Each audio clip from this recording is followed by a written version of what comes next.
Hello guys, कैसे हो आप सभी लोग। आशा करते हैं आप सभी लोग अच्छे होंगे, कल से बेहतर होंगे और दुगने उत्साह से अपनी स्टडी में लगे हुए होंगे। तो अब की बार खाकी पार अपनी जो सीरीज चल रही है उसे आगे कंटिन्यू करते हुए आज की अपनी इस क्लास में हम 17 फरवरी 2024 जो शिफ्ट फर्स्ट में क्वेश्चन पूछे गए थे उनका एनालिसिस करेंगे।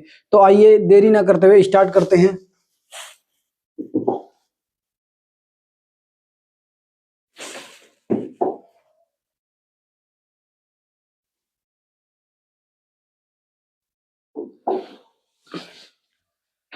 पहला क्वेश्चन है हमारा, ग्रेट बैरियर रीफ किस देश में स्थित है?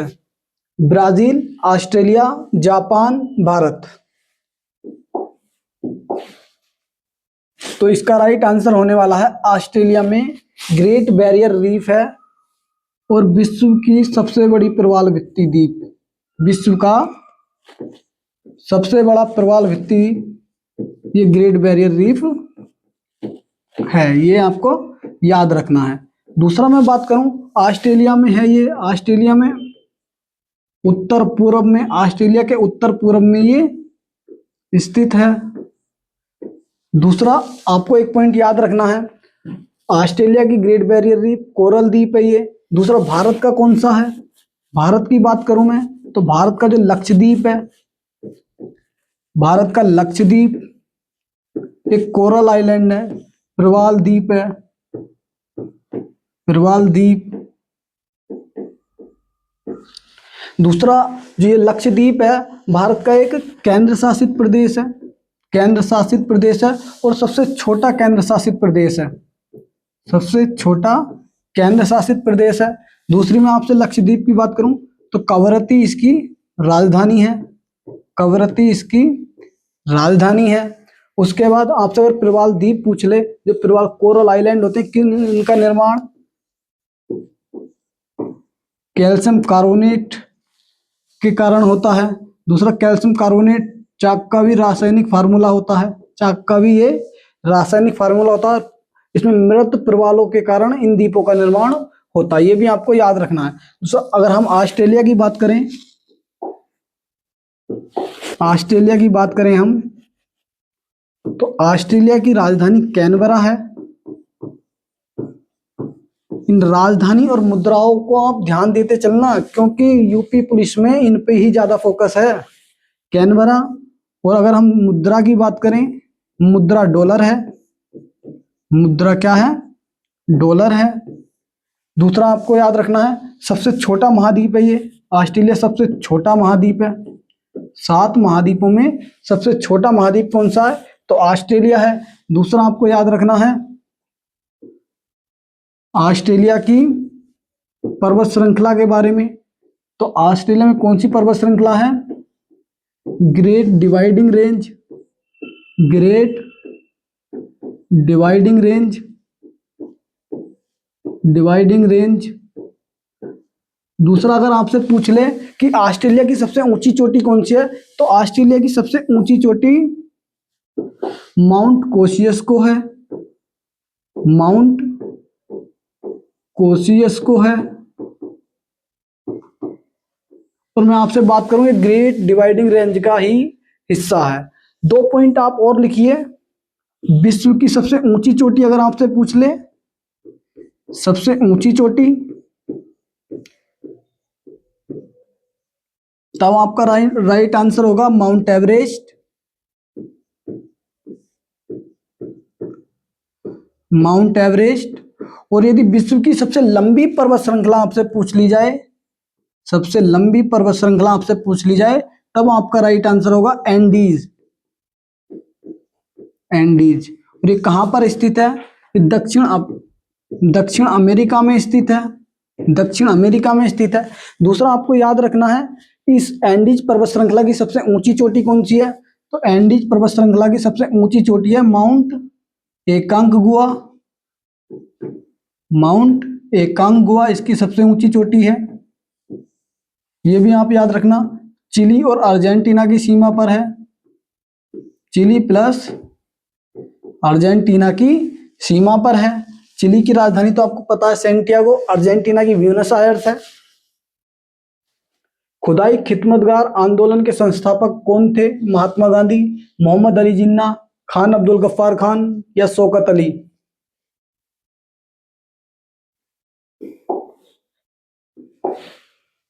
तो इसका राइट आंसर होने वाला है खान अब्दुल गफ्फार खान। खान अब्दुल गफ्फार खान। दूसरा, खान अब्दुल गफ्फार खान को सीमांत गांधी कहा जाता है। सीमांत गांधी किसे कहा जाता है? या फ्रंटियर गांधी खान अब्दुल गफ्फार खान को कहा जाता है। दूसरा, इन्हें बादशाह खान इनको कहा जाता है। बादशाह खान खान अब्दुल गफ्फार खान को कहा जाता है। दूसरा, आप याद रखना, खुदाई खिदमतगार की अगर मैं बात करूं, खुदाई खिदमतगार ये एक संगठन है, खिदमतगार। इसकी स्थापना बादशाह खान या फ्रंटियर गांधी खान अब्दुल गफ्फार खान के द्वारा की गई थी। इसको लाल कुर्ती दल भी कहा जाता है। लाल कुर्ती दल भी इसको कहा जाता है। क्यों कहा जाता है? क्योंकि जो इसके कर्मचारी थे, जो इसके सैनिक थे, वो लाल कपड़े पहना करते थे। ये भी आपको याद रखना है। दूसरा आपको याद रखना है, ये एक फारसी भाषा का शब्द है। फारसी भाषा का ये शब्द है और जिसका अर्थ होता है ईश्वर के सेवक। अगर आपसे खुदाई खिदमतगार का अर्थ पूछ ले तो इसका है अर्थ ईश्वर के सेवक होता है। ईश्वर के सेवक होता है।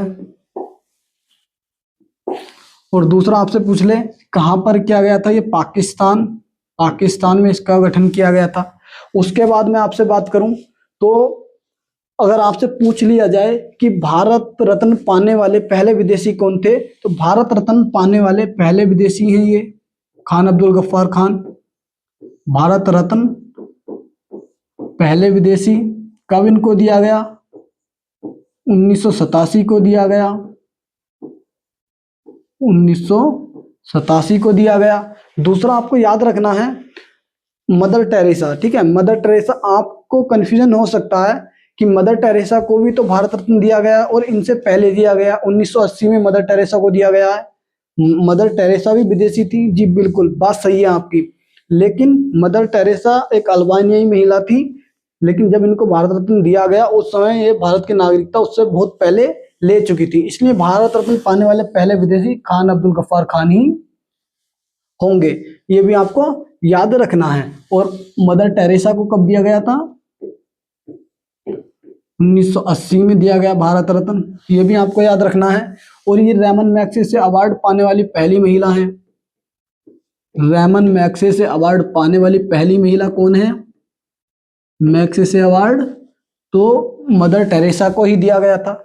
और इनका मैंने आपको नाम बताया था, एग्नेस गोखा बोजाक्यू इनका वास्तविक नाम था। एग्नेस गोखा बोजाक्यू इनका वास्तविक नाम है। ये भी आपको याद रखना है। दूसरा, मैं एक संगठन की और आपसे बात करूं, HRA हिंदुस्तान रिपब्लिकन एसोसिएशन, इसकी स्थापना कब की गई? 1924 में इसकी स्थापना की गई थी। और किसके द्वारा की गई? रामप्रसाद बिस्मिल और सचिंद्रनाथ सान्याल के द्वारा। सचिंद्रनाथ सान्याल के द्वारा इसकी स्थापना की गई थी। आपसे पूछ रहे कहां पर की गई? कानपुर में स्थापना की गई थी। कानपुर में इसकी स्थापना की गई। दूसरा आपको याद रखना है, दूसरा आपको क्या याद रखना है? कानपुर में ही नेशनल दलहन अनुसंधान संस्थान है। दलहन अनुसंधान संस्थान कहां पर है? तो वो भी आपका कानपुर में ही है। दूसरा, इसी HRA को HSRA में बदल दिया गया था। और कब बदला गया? 1928 में बदला गया था। हिंदुस्तान सोशलिस्ट रिपब्लिकन एसोसिएशन 1928 में इसको किया गया था। और कहां पर? फिरोज शाह कोटला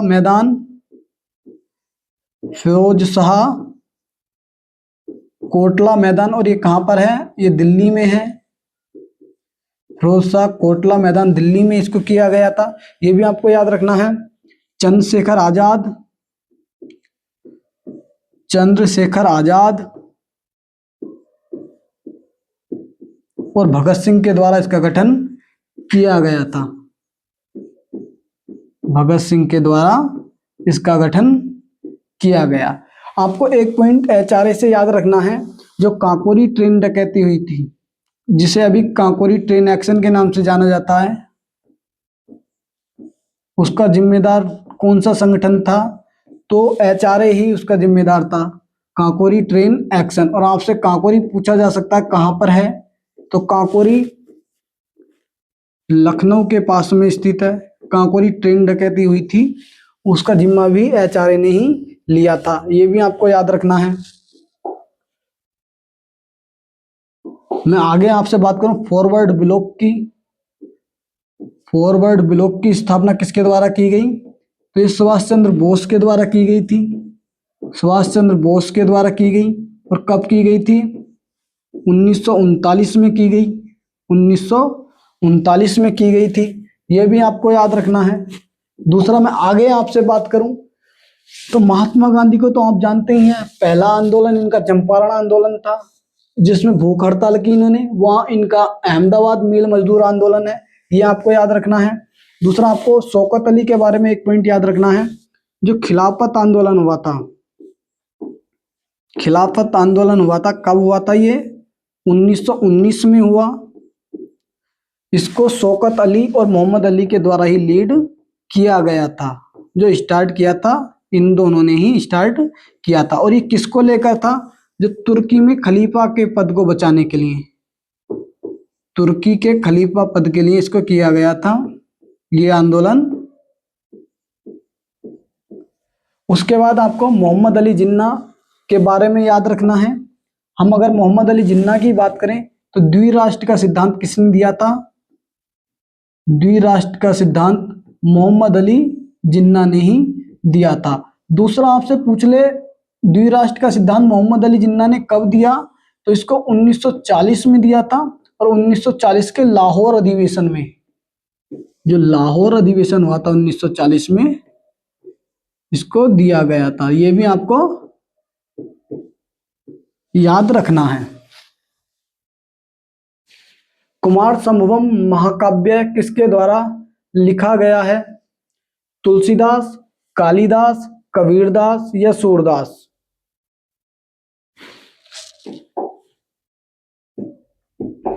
तो इसका जो राइट आंसर होने वाला, कालिदास के द्वारा ये लिखा गया है।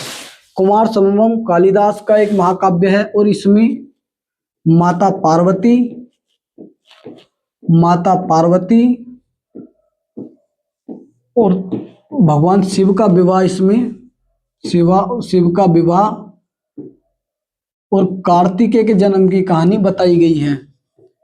कार्तिकेय के जन्म की कहानी इसमें बताई गई है। अब दूसरा, मैं आपसे जो फेमस पॉइंट है, जो मैंने ये लिखा है, आपको क्यों लिखा वो मैं आपको बताऊं। तो जो माता पार्वती है और जो भगवान शिव हैं, इनका आकाशीय विवाह का जश्न किस टेम्पल में मनाया जाता है? मीनाक्षी टेम्पल में मनाया जाता है। मीनाक्षी टेम्पल में मनाया जाता है, जो कि कहां पर है? मदुरै में है। मदुरै तमिलनाडु में है। दूसरा, आपको याद रखना है, भगवान माता पार्वती और भगवान शिव का आकाशीय विवाह मीनाक्षी टेम्पल में किया था। ये क्लियर है आपको? इस समय जो फेस्टिवल मनाया जाता उसे बोला जाता चिथिरई फेस्टिवल। चिथिरई फेस्टिवल इसको बोला जाता है। ठीक है, आपसे पूछे चिथिरई फेस्टिवल किस टेम्पल में सेलिब्रेट किया जाता? तो मीनाक्षी टेम्पल में सेलिब्रेट किया जाता है। और माता पार्वती और भगवान शिव का आकाशीय विवाह इसमें जश्न का एक प्रतीक है, ये आपको याद रखना है। आगे मैं बात करूं आपसे, और कौन कौन से इनके नाटक या पुस्तकें इनके द्वारा लिखी गई हैं। माल विकाग्नि मित्रम,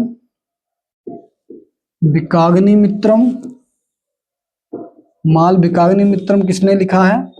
तो ये भी कालिदास ने लिखा है। दूसरा,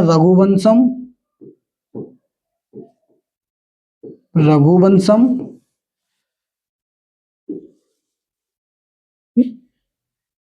और एक इनका है अभिज्ञान शाकुंतलम। अभिज्ञान शाकुंतलम, ये आपको याद रखना है। दूसरा आपको एक बात याद रखनी है इनसे, बहुत ही इंपॉर्टेंट, जो ये कालिदास है ये किसके नवरत्नों में शामिल थे? तो कालिदास के अगर हम नवरत्नों की बात करें तो किसके नवरत्नों में शामिल थे ये? चंद्रगुप्त विक्रमादित्य, चंद्रगुप्त विक्रमादित्य, ठीक है, चंद्रगुप्त द्वितीय को विक्रमादित्य के नाम से भी जाना जाता है, ये आपको याद रखना है। कालिदास उन्हीं के नवरत्नों में शामिल थे, नवरत्नों में ये शामिल थे।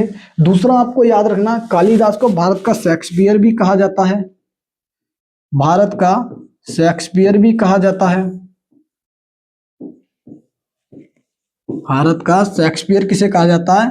तो कालिदास को ही कहा जाता है, ये आपको याद रखना है। दूसरा आपको याद रखना है, जो बहुत ही महत्वपूर्ण पुस्तकें हैं, एक मैं उन्हें लिखा देता हूं यहाँ पे, जिसे राज तरंगिणी किसके द्वारा लिखी गई है? राज तरंगिणी किसके द्वारा लिखी गई है? तो इसको कल्हण के द्वारा लिखा गया है, और इसमें कश्मीर का इतिहास है। कल्हण के द्वारा लिखा गया है और इसमें कश्मीर का इतिहास है, ये आपको याद रखना है। दूसरा आपसे पूछ ले, इंडिका किसने लिखी है? इंडिका मेगास्थनीज के द्वारा लिखी गई है, मेगास्थनीज के द्वारा लिखी गई है। मुद्रा राक्षस किसने लिखी है? तो मुद्रा राक्षस विशाख दत्त के द्वारा लिखी गई है, ये भी आपको याद रखना है, विशाख दत्त के द्वारा लिखी गई है। ओके, क्लियर है आपको ये सब? स्क्रीनशॉट लेना चाहो तो आप ले सकते हो। उत्तर प्रदेश का भदोही जिला निम्नलिखित में से किसके लिए प्रसिद्ध है? चीनी उद्योग, कालीन उद्योग, कांच उद्योग या खेल का सामान? तो इसका जो राइट आंसर होने वाला कालीन उद्योग है, इसका राइट आंसर है। कारपेट इंडस्ट्री, जिसको यहाँ पर जीआई टैग भी मिला हुआ है, जीआई टैग भी मिला हुआ है। आपसे पूछ ले ये होता क्या है? तो जियोग्राफिकल इंडिकेशन इसको कहा जाता है, जियोग्राफिकल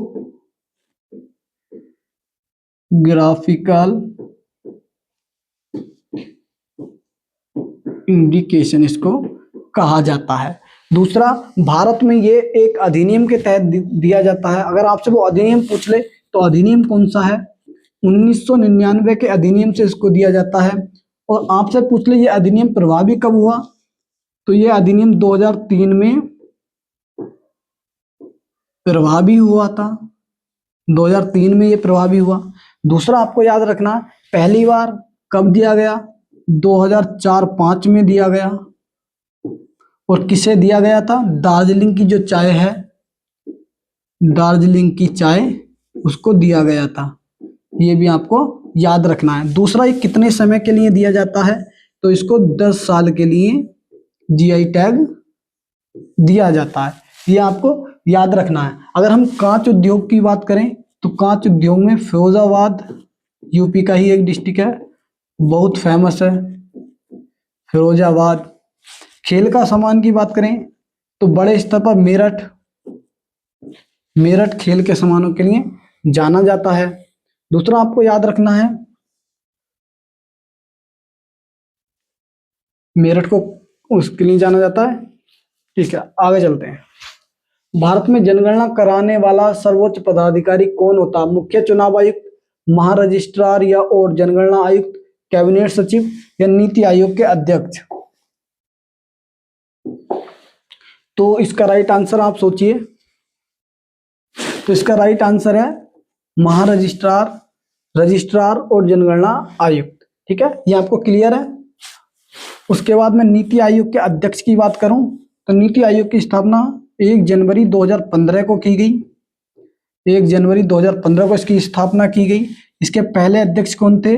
नरेंद्र मोदी इसके पहले अध्यक्ष थे, नरेंद्र मोदी नीति आयोग के पहले अध्यक्ष थे। दूसरा आपसे पूछ ले, पहले उपाध्यक्ष कौन थे? पहले उपाध्यक्ष कौन थे? अरविंद पनगड़िया इसके पहले उपाध्यक्ष थे, अरविंद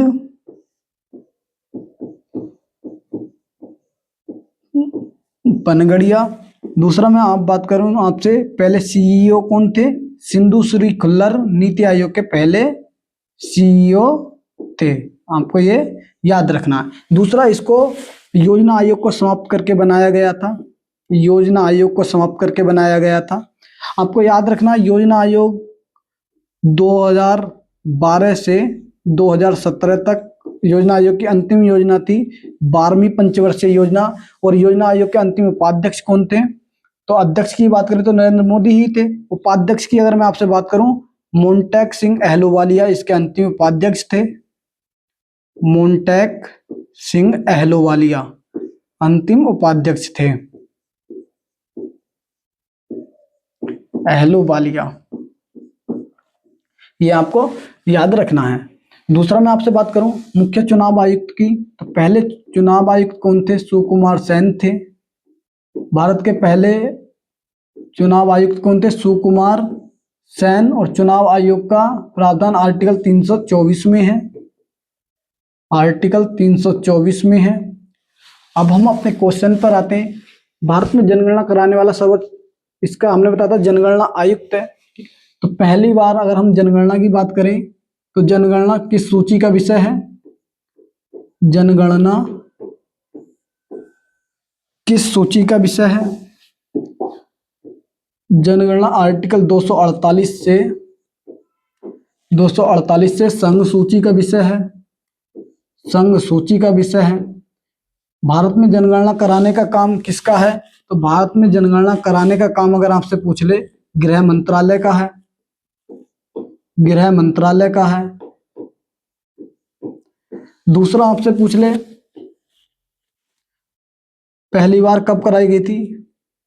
1872 में कराई गई थी, मेयो के शासनकाल में, मेयो के शासनकाल में। और आपसे अगर पूछ ले वैज्ञानिक आधार पर पहली बार, वैज्ञानिक आधार पर पहली बार या 10 के आधार पर पहली बार कब कराई गई? 1881 में कराई गई, रिपन के शासनकाल में। और रिपन को स्थानीय स्वशासन का जनक भी कहा जाता है, स्थानीय स्वशासन का जनक भी कहा जाता है, यह भी आपको याद रखना है। दूसरा, भारत में जनगणना का जनक किसे कहा जाता है? तो हम जनक की बात करें, हेनरी वाल्टर को भारत में जनगणना का जनक कहा जाता है, यह भी आपको याद रखना है। हेनरी वाल्टर को भारत में जनगणना का जनक कहा जाता है। दूसरा आपसे पूछ ले, स्वतंत्र भारत की पहली जनगणना कब हुई थी? स्वतंत्र भारत की पहली जनगणना 1951 में हुई थी, ठीक है, स्वतंत्र भारत की पहली जनगणना। आपसे पूछ ले इसके पहले जो जनगणना आयुक्त थे वो कौन थे? तो ईट्स महोदय को बनाया गया था, लेकिन इनकी हो गई थी डेथ। तो उसके बाद आर ए गोपाला स्वामी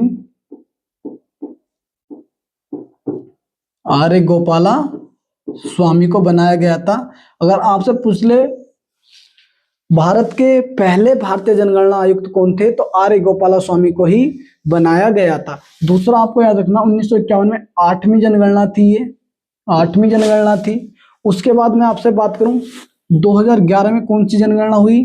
2011 में स्वतंत्र भारत की 7वीं और ओवरऑल बात करें तो 15वीं जनगणना थी। और डीसी चंद्रमौली उसके जनगणना आयुक्त थे, ये भी आपको याद रखना है। दूसरा एक पॉइंट और आप याद रखना, 1921 का जो वर्ष है उसे महान विभाजक वर्ष के रूप में जाना जाता है, महान विभाजक वर्ष के रूप में जाना जाता है, ये भी आपको याद रखना है। कांडला बंदरगाह भारत के किस राज्य में स्थित है? महाराष्ट्र, गुजरात, उड़ीसा, कर्नाटक। इसका जो राइट आंसर होने वाला है, कांडला पोर्ट गुजरात में है, कच्छ डिस्ट्रिक्ट में है, कच्छ डिस्ट्रिक्ट में है। और इसे दीनदयाल पोर्ट के नाम से भी जाना जाता है, दीनदयाल पोर्ट के नाम से भी जाना जाता है। दूसरा आपको याद रखना है, स्पेशल इकोनॉमिक जोन SEZ के तहत आने वाला पहला पोर्ट कौन सा है? तो कांडला पोर्ट ही है। और कब आया, ये योजना कब आई थी? 1965 में इसे SEZ के तहत शामिल किया गया था, ये भी आपको याद रखना है। कर्नाटक की बात करें हम तो कर्नाटक में न्यू मंगलोर बंदरगाह है। न्यू मंगलोर बंदरगाह कहाँ पर है? कर्नाटक में है। उड़ीसा की बात करें, पारादीप पोर्ट कहाँ पर है? उड़ीसा में है पारादीप पोर्ट। उसके बाद महाराष्ट्र की बात करें तो यहाँ पर नावा सेवा या जवाहरलाल नेहरू बंदरगाह। जवाहरलाल नेहरू बंदरगाह कहाँ पर है? महाराष्ट्र में है। और जो नावा सेवा या जवाहरलाल नेहरू बंदरगाह है, इसको भारत का सबसे बड़ा कंटेनर बंदरगाह कहा जाता है। सबसे बड़ा कंटेनर बंदरगाह इसको कहा जाता है, कंटेनर पोर्ट कहा जाता है। दूसरा आपसे ओवरऑल पूछ ले प्राकृतिक बंदरगाह सबसे बड़ा, तो मुंबई पोर्ट को सबसे बड़ा माना जाता है। ये प्राकृतिक बंदरगाह सबसे बड़ा, मुंबई पोर्ट को सबसे बड़ा माना जाता है। नेचुरल यानी प्राकृतिक। दूसरा सबसे गहरा बंदरगाह कौन सा है? अगर भूमि से संबंधित पूछे, भूमि से संबंधित सबसे गहरा बंदरगाह तो विशाखापत्तनम होने वाला है। विशाखापत्तनम होने वाला है। और यदि आपसे ओवरऑल पूछे तब सर्वाधिक गहरा कृष्णापट्टनम होने वाला है। कृष्णापट्टनम होने वाला है, ये भी आपको याद रखना है। दूसरा मैं आपको बताऊं, देखो ये जो हमारा पेपर हमने उठाया है यूपीपी 17 फरवरी 2024 का उठाया, ठीक है। जो ये जो परीक्षा रद्द कर दी गई थी, है ना। अभी मैंने आपको अभी जो परीक्षा हुई थी 2024 में अगस्त के आसपास, उसके क्वेश्चन कराए। अब मैंने आपको देखो कितना एक्सप्लेनेशन दिया था। बांग्लादेश की मुद्रा मैंने आपको एक्सप्लेनेशन में बताई है, और यहाँ देखो ये पूछ ली गई है ना। तो आपको ज्यादा रट्टा मारने की जरूरत नहीं है, केवल क्लास देखिए और बस सॉर्ट आउट, बस कोई दिक्कत नहीं है आपको, ठीक है।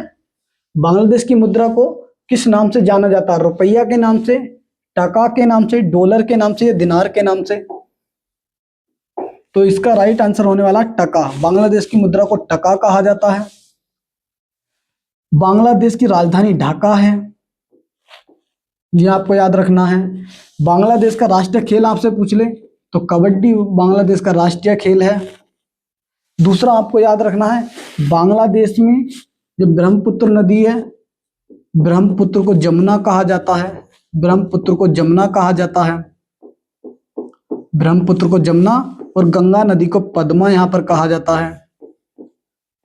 पद्मा कहा जाता है। दूसरा आपको याद रखना है, जो यहाँ का राष्ट्रीय गान है आमार सोनार बांग्ला।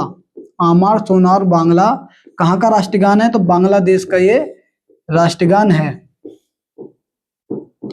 सोनार बांग्ला।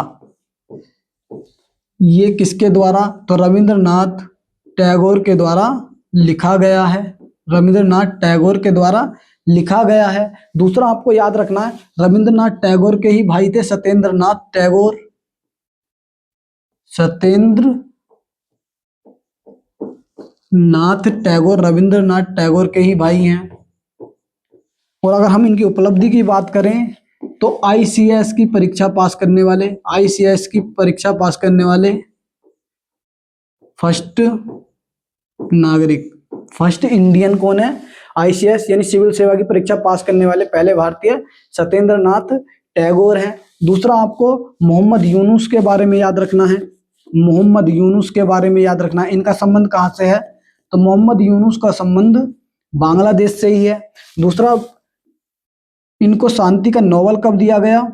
2006 में शांति का नोबेल दिया गया था। दूसरा, ये हमारे लिए इम्पोर्टेंट क्यों है? क्योंकि इन्हें ग्रामीण बैंकों का जनक कहा जाता है। ग्रामीण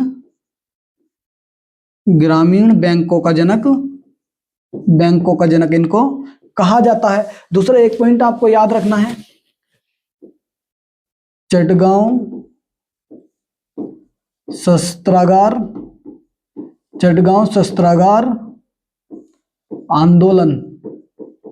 अगर इसकी मैं आपसे बात करूं तो ये सूर्य सेन के द्वारा स्टार्ट किया गया था, और बांग्लादेश में ही इसको स्टार्ट किया गया था। सूर्य सेन के द्वारा इसको स्टार्ट किया गया, और सूर्य सेन को मास्टर दा के नाम से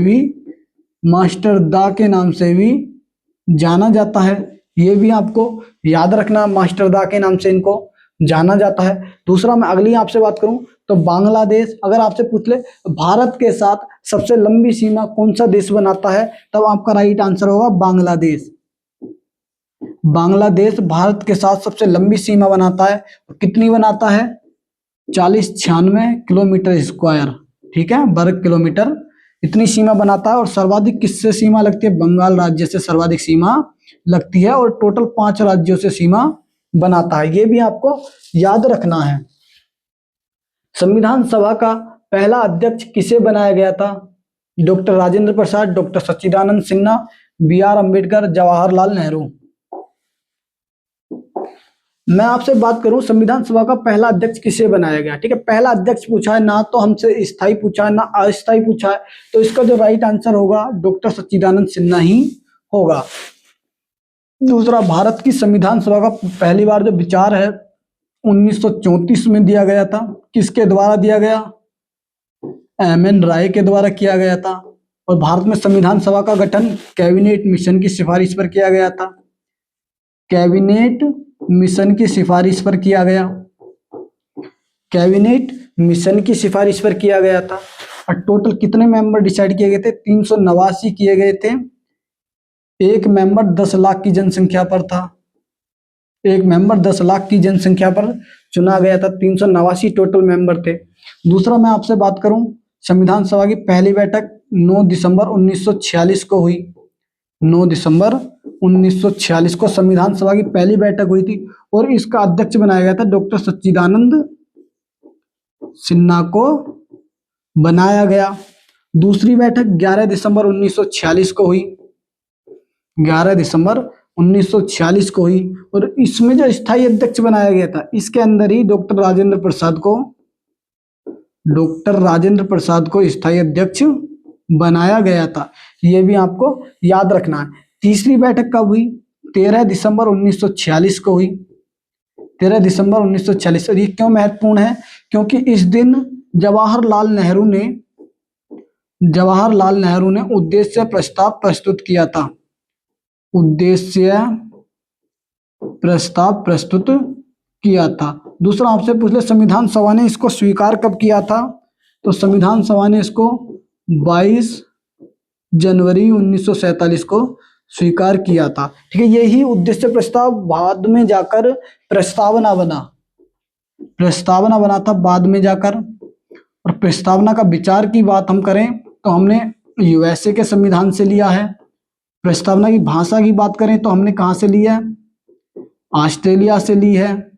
दूसरा, अभी तक केवल एक बार संशोधन हुआ है, अभी तक केवल एक बार संशोधन हुआ है, और वो भी किस संविधान संशोधन से? तो 42वें संविधान संशोधन से अभी तक केवल एक बार संशोधन हुआ है।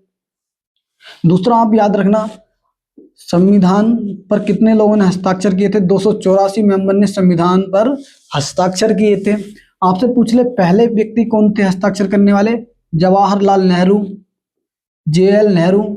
पहली महिला पूछ ले आपसे, फर्स्ट वुमेन, तो आप बात करेंगे राजकुमारी अमृत कौर की, अमृत कौर, राजकुमारी अमृत कौर की बात करेंगे आप। उसके बाद मैं आपसे बात करूं हिंदी और उर्दू में साइन करने वाले पहले व्यक्ति कौन थे? हिंदी और उर्दू में दोनों में साइन करने वाले व्यक्ति मौलाना आजाद थे। और मैं मौलाना आजाद की बात करूं तो ये भारत के पहले शिक्षा मंत्री बने थे, भारत के पहले शिक्षा मंत्री ये बने थे। और द विंग्स ऑफ फायर पुस्तक इन्हीं के द्वारा लिखी गई है। द विंग्स ऑफ फायर पुस्तक इन्हीं के द्वारा लिखी गई है, ये भी आपको ध्यान रखना है।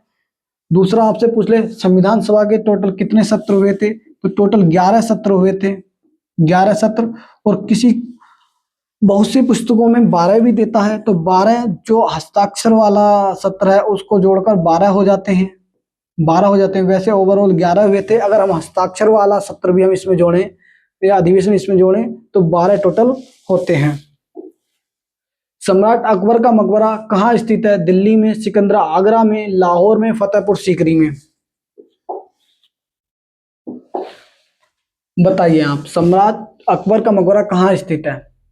तो जो इसका राइट आंसर होने वाला है सिकंदरा आगरा में अकबर का मकबरा है, और बिना गुंबद वाला मकबरा है, बिना गुंबद वाला,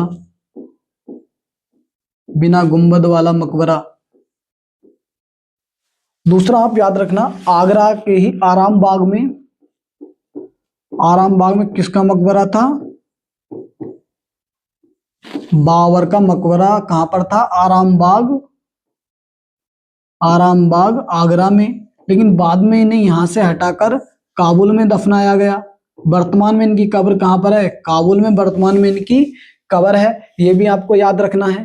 दूसरा मैं दिल्ली की आपसे बात करूं तो दिल्ली में किसका मकबरा है? दिल्ली में हुमायूं का मकबरा है, हुमायूं का मकबरा, जिसके वास्तुकार मिर्जा गियाथ थे, मिर्जा गियाथ थे, ये भी आपको याद रखना। और इन्हें अफगानिस्तान से बुलाया गया था। दूसरा मैं लाहौर की बात करूं तो लाहौर में आपको कंफ्यूजन बिल्कुल नहीं होना है। सिकंदरा जो ये आगरा है अकबर का, ये अकबर का है ये। दूसरा लाहौर में शाहदरा है एक, शाहदरा और सिकंदरा दोनों मिलते प्रतीत होते हैं लेकिन ये दोनों अलग अलग हैं। शाहदरा लाहौर में जहांगीर का मकबरा है, जहांगीर का मकबरा है, ये आपको याद रखना है। शाहदरा लाहौर में जहांगीर का मकबरा है। दूसरा लाहौर में ही कुतुबुद्दीन ऐबक की डेथ हुई थी, कुतुबुद्दीन गुलाम वंश के संस्थापक कुतुबुद्दीन ऐबक की डेथ कहां पर हुई थी? लाहौर में ही हुई थी। दूसरा आपसे पूछ ले कैसे हुई थी, तो चौगान खेलते समय, चौगान खेलते समय घोड़े से गिरकर 1210 में इनकी डेथ हुई, घोड़े से गिरकर। आधुनिक इसे पोलो हम कह सकते हैं, पोलो इसको कहा जा सकता है, ये भी आपको याद रखना है, पोलो इसको कहा जा सकता है। फतेहपुर सीकरी की बात करूं तो फतेहपुर सीकरी में इसको अकबर के द्वारा बसाया गया था, फतेहपुर सीकरी अकबर के द्वारा बसाया गया था। दूसरा आपसे पूछ ले, यहां पर है फतेहपुर सीकरी में बुलंद दरवाजा, बुलंद दरवाजा किसके द्वारा बनवाया गया था? तो बुलंद दरवाजा अकबर के द्वारा ही बनवाया गया था। और आपसे पूछ ले विश्व का सबसे ऊंचा दरवाजा कौन सा? तो बुलंद का दरवाजा ही है, जिसे अकबर के द्वारा गुजरात विजय के उपलक्ष्य में बनवाया गया था, सबसे ऊंचा। दूसरा आपको याद रखना है, अकबर ने ही गुजरात विजय के दौरान ही पहली बार समुद्र के दर्शन किए। और दूसरे पॉइंट की बात करूं मैं तो पहली बार पुर्तगालियों से भी गुजरात विजय के समय पर ही अकबर की भेंट हुई थी। एक बहुत ही इंपॉर्टेंट है, आप वो भी लिखना। एक है खुलदाबाद, खुलदाबाद में किसका मकबरा है? तो खुलदाबाद में औरंगजेब का मकबरा है, औरंगजेब का मकबरा है। आपसे पूछ ले कहां पर है ये? औरंगाबाद में है। औरंगाबाद कहां पर है आपका? महाराष्ट्र में, औरंगाबाद में है। औरंगाबाद को भी संभाजी नगर के नाम से जाना जाता है, संभाजी नगर के नाम से जाना जाता है। दूसरा मैं आपसे बात करूं, संभाजी नगर के नाम से इसको जाना जाता है। मैंने आपको अजंता और एलोरा की गुफा पढ़ाई थी, वो भी कहां पर है? औरंगाबाद में ही है, ये संभाजी नगर में ही है। अजंता व एलोरा की गुफाएं कहां पर हैं? तो भी आपकी वो महाराष्ट्र के औरंगाबाद में ही स्थित है। भारत के पूर्वी तट पर स्थित सबसे बड़ी लैंगून झील कौन सी है? पुलिकट झील, चिल्का झील, कोलेरू झील या बेम्बनाथ झील? आप सोचिए इसका आंसर क्या हो सकता है। तो भारत के पूर्वी तट पर स्थित सबसे बड़ी लैंगून झील चिल्का झील है। ओके, चिल्का झील है, कहां पर है ये? उड़ीसा में, और भारत की सबसे बड़ी खारे पानी की झील है। दूसरा ये भारत का पहला रामसर स्थल भी है, पहला रामसर स्थल, रामसर स्थल। और किसके साथ इसे घोषित किया गया था? केवला देव के साथ, केवला देव जो कि कहां पर है? राजस्थान में, इसके साथ इसको पहला रामसर स्थल घोषित किया गया था। दूसरा आप रामसर स्थल से एक चीज याद रखना, भारत में सबसे बड़ा जो रामसर स्थल है, सबसे बड़ा रामसर स्थल कौन सा भारत में? सुंदरवन वेटलैंड है, सुंदरवन वेटलैंड,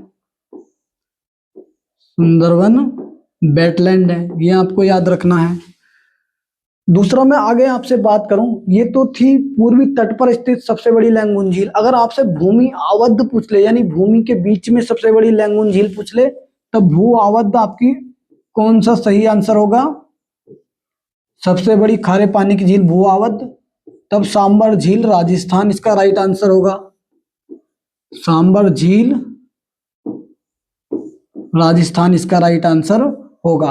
आपसे पूछ ले भू आबद्ध भारत की सबसे बड़ी खारे पानी की झील कौन सी है? सांबर झील है।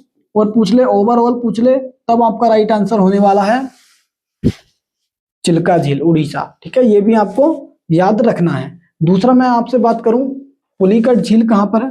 पुलिकट झील आपकी आंध्र प्रदेश में है। आंध्र प्रदेश में है। कोलेरू झील भी आपकी कहां पर है? आंध्र प्रदेश में है। वेम्बनाथ झील केरल में है। ठीक है, वेम्बनाथ झील केरल में है। और ये भारत की सबसे लंबी झील है। भारत की सबसे लंबी झील कौन सी है? सबसे लंबी झील वेम्बनाथ झील ही है। और पुत्रामदा भी इसको कहा जाता है। मैंने आपको एक फेस्टिवल बताया था जिसे बोलते हैं ओणम फेस्टिवल। मैंने आपको ओणम फेस्टिवल के बारे में बताया था। कितने दिनों तक चलता है? ये 10 दिनों तक चलता है। और इसी फेस्टिवल के दौरान बल्लम कल्ली बोट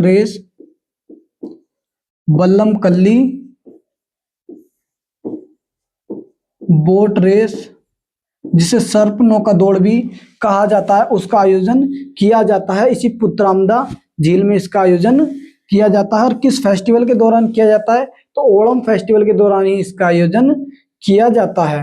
आपको ये याद रखना है। और मीठे पानी की अगर सबसे बड़ी झील आपसे पूछ ले भारत की, तब आप बताएंगे बुलर झील। कहां पर है ये? जम्मू कश्मीर में है। जम्मू कश्मीर में बुलर झील है आपका, ये भी आपको याद रखना है। मथुरा में निम्नलिखित में से किसका जन्म हुआ था? भगवान राम, भगवान कृष्ण, भगवान शिव या हनुमान जी? बताइए आप। ये क्वेश्चन यूपीपी में पूछा गया है आपका, इजी समझ रहे होगे आप। भगवान कृष्ण मथुरा में भगवान कृष्ण का जन्म हुआ था। दूसरा इनका एक टेम्पल आपको याद रखना है, द्वारकाधीश टेम्पल। द्वारकाधीश टेम्पल कहां पर है ये?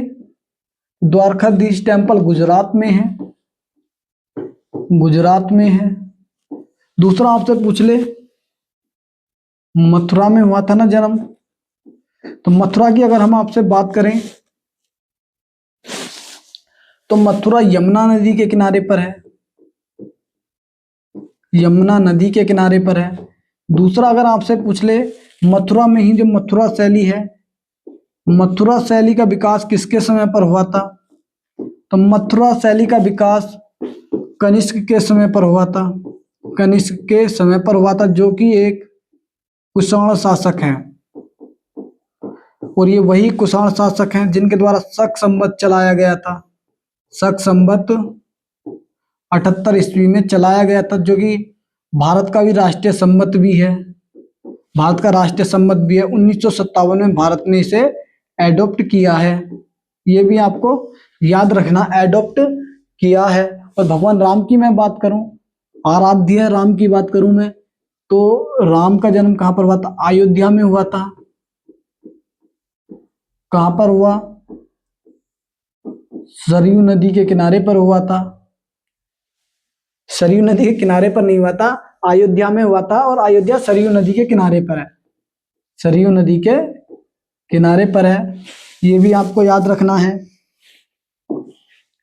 भारत और श्रीलंका को अलग करने वाली जल संधि कौन सी है? बेरिंग जल संधि, पाक जल संधि, मलक्का जल संधि या जिब्राल्टर जल संधि?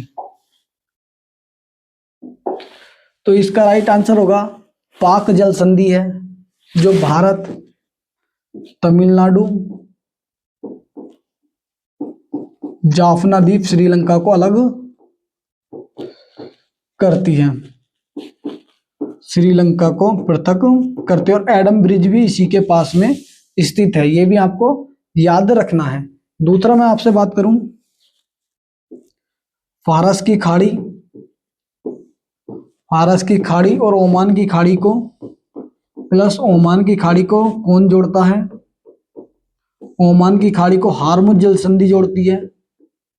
हार्मुज जल संधि जोड़ती है।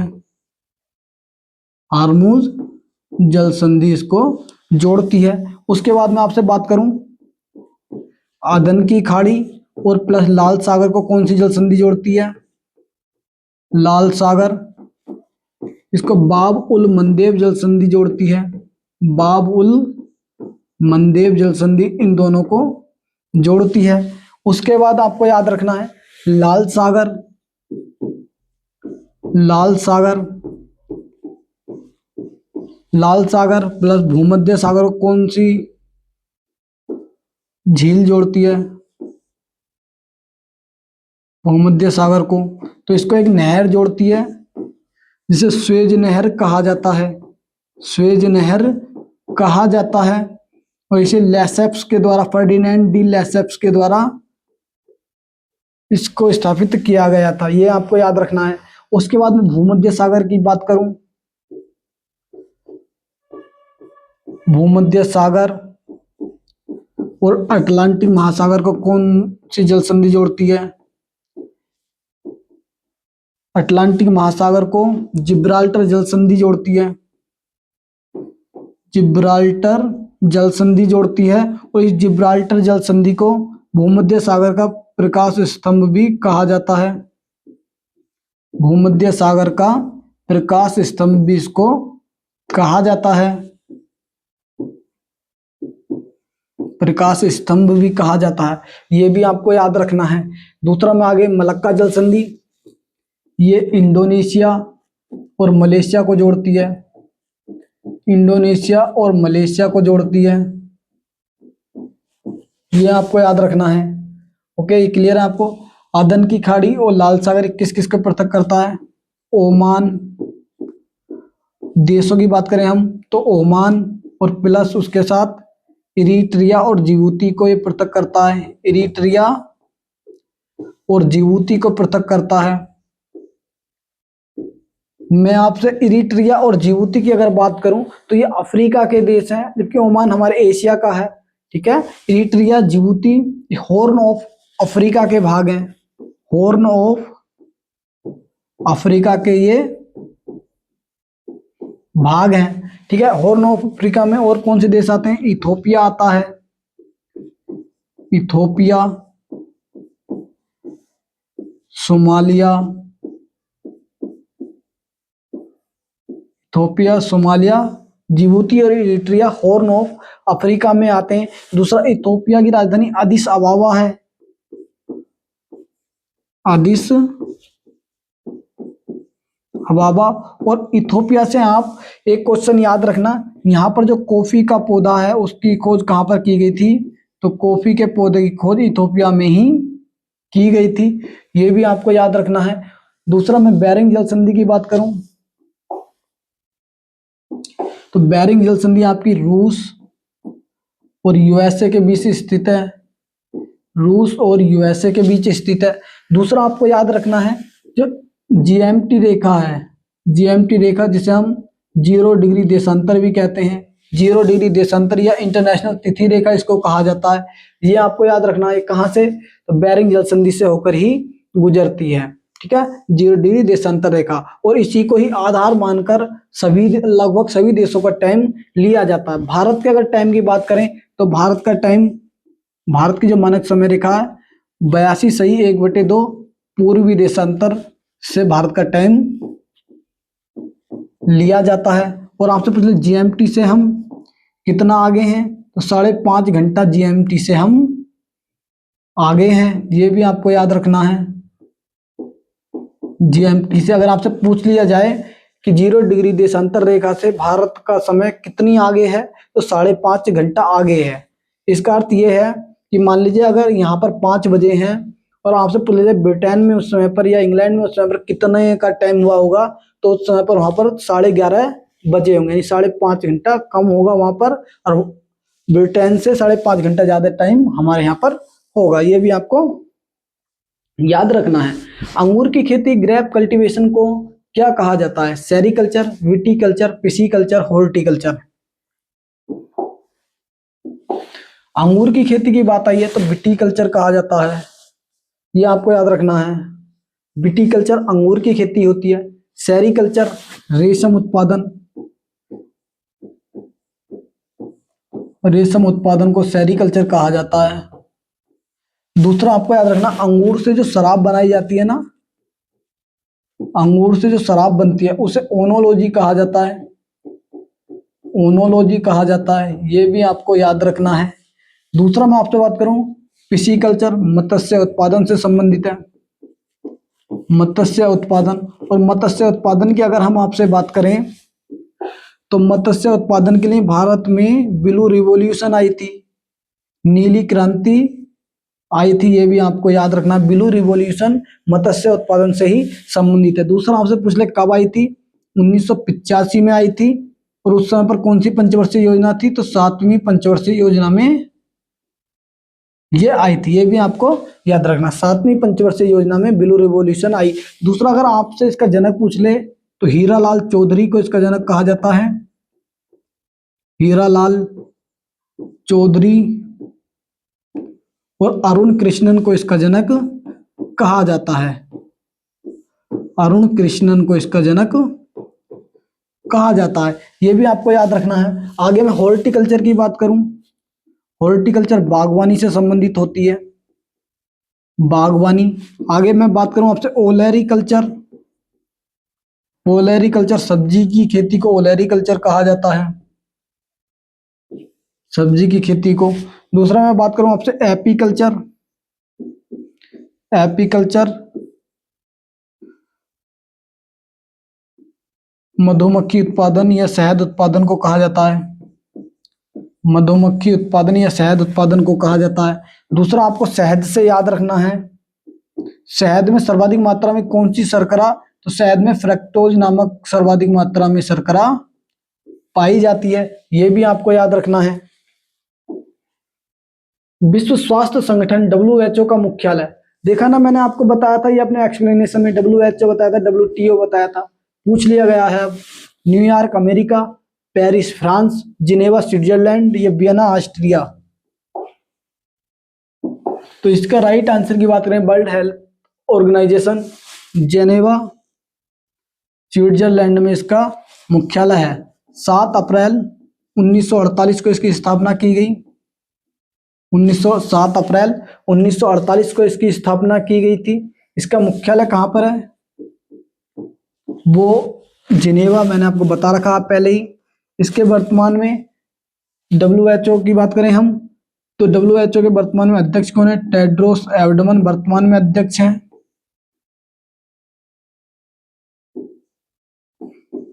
टेड्रोस एडहनम वर्तमान में इसके अध्यक्ष हैं, ये भी आपको याद रखना है।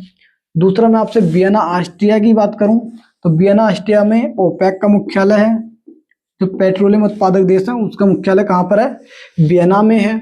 दूसरा जिनेवा स्विट्जरलैंड में ही WTO का भी मुख्यालय है, WTO का भी मुख्यालय है, ILO का भी मुख्यालय है, ये भी आपको याद रखना है। दूसरा WTO की मैं बात करूं तो 1995 में इसकी स्थापना की गई मराकेश संधि से, मराकेश जो कि कहाँ पर है, मोरक्को में, इस ट्रीटी से इसकी स्थापना की गई थी। और मोरक्को से आपको कुछ याद आया, मोरक्को की राजधानी पहली बात तो रवात है। मोरक्को से आपको किस यात्री की याद आती है, तो जो इब्न बतूता है, इब्न बतूता मोरक्को का ही रहने वाला था, और ये MBT के समय पर भारत आया था, मोहम्मद बिन तुगलक के समय पर भारत आया था, और इसने अपना यात्रा वृत्तांत रहेला नामक एक पुस्तक इसके द्वारा ही लिखी गई है। और मोहम्मद बिन तुगलक ने इसे दिल्ली का काजी भी नियुक्त किया था, ये भी आपको याद रखना है। दूसरा मैंने आपको बताया 1995 में की गई, इसका मुख्यालय जिनेवा में है। इसकी वर्तमान में अध्यक्ष कौन है, नागोजी ओंकाजा-इवेला है, नागोजी ओंकाजा-इवेला वर्तमान में इसकी अध्यक्ष हैं। दूसरा आपसे पूछ लिया जाए WTO की पहली महिला अध्यक्ष और पहली अफ्रीकी, फर्स्ट वुमेन और फर्स्ट अफ्रीकी हैं, ये किस देश की हैं ये, तो ये नाइजीरिया की रहने वाली हैं, नाइजीरिया की रहने वाली हैं, नाइजीरिया की रहने वाली हैं। और ये कहाँ का एक देश है, ये अफ्रीका का देश है। अगर आपसे पूछ लिया जाए कि दक्षिण अफ्रीका में सर्वाधिक जनसंख्या कहाँ पर पाई जाती है, तो नाइजीरिया में ही सर्वाधिक जनसंख्या पाई जाती है। सर्वाधिक जनसंख्या नाइजीरिया में पाई जाती है। दूसरा आपसे पूछ ले, सर्वाधिक जनसंख्या तो नाइजीरिया में पाई जाती है अफ्रीका महाद्वीप में, लेकिन अगर सर्वाधिक क्षेत्रफल की बात करूं मैं आपसे, तो क्षेत्रफल कहां पर पाया जाता है, अल्जीरिया में पाया जाता है। अल्जीरिया में सर्वाधिक क्षेत्रफल अल्जीरिया में और सर्वाधिक जनसंख्या नाइजीरिया में। दोनों में आपको कंफ्यूज बिल्कुल भी नहीं होना है। यूनेस्को का मुख्यालय पेरिस फ्रांस में है, ये तो मैंने आपको कई बार बताया है। यूनेस्को का मुख्यालय पेरिस फ्रांस में है। न्यूयॉर्क में यूएनओ का मुख्यालय है। यूएनओ का मुख्यालय न्यूयॉर्क में, जिसकी स्थापना 24 अक्टूबर 1945 को की गई थी। यह भी आपको याद रखना है। प्रयाग प्रशस्ति इलाहाबाद स्तंभ लेख की रचना किसके द्वारा की गई है, कालिदास, हरिसिंह, बाणभट्ट या चाणक्य। तो इसका राइट आंसर है बाणभट्ट के द्वारा की गई। सॉरी बाणभट्ट नहीं है इसका राइट आंसर। इसका राइट आंसर होने वाला हरिसिंह। प्रयाग प्रशस्ति अभिलेख, ये समुद्रगुप्त की प्रशंसा में इसको लिखा गया है। समुद्रगुप्त की प्रशंसा में इसको लिखा गया है। समुद्रगुप्त की प्रशंसा में इसको लिखा गया है। दूसरा मैं आपसे बात करूं, कविराज की उपाधि इसमें दी गई है। कविराज की उपाधि। दूसरा इस अभिलेख में क्या बताया गया है, तो इसमें बताया गया है कि समुद्रगुप्त ने 12 दक्षिण के राजाओं को, 12 दक्षिण और 9 आर्यवर्त यानी उत्तर भारत के राजाओं को जीता था। 9 आर्यवर्त राजाओं को जीता था। दूसरा, समुद्रगुप्त को भारत का नेपोलियन भी कहा जाता है। भारत का नेपोलियन किसे कहा जाता है, तो समुद्रगुप्त को भारत का नेपोलियन कहा जाता है।